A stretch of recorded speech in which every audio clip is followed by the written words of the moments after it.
What do we usually do when we start a mix? We go to the hook because it has the most stuff, and you start, you highlight, start with the drums or whatever your process is. Once you get a good sound that has all the instruments in, what happens when you go to the verse and there's no bass there? The kick is going to be different. Do you change the kick, its inflection, just on the verse because the bass is not there? Absolutely. Same with the synths.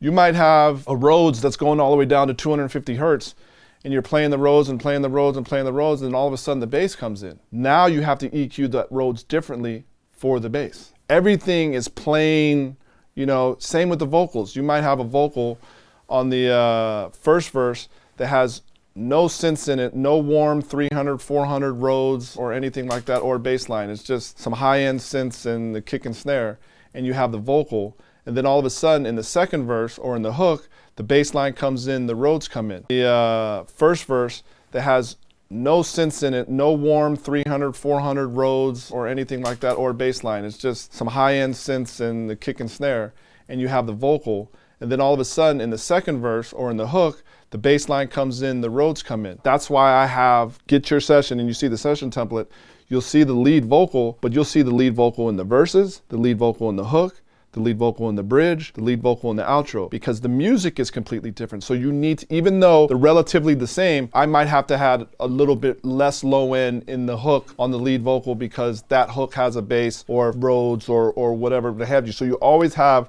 a track that's continuously moving and being different and so on and so forth. Your vocal, your music, your drums, they have to flow with the corresponding tracks that are going with it. Like if I have a track, say an 808 that's playing, and then all of a sudden the bass line's coming in over top, that 808 has to change for the second bass line, whether it's a side chain compression or whether it's EQing out.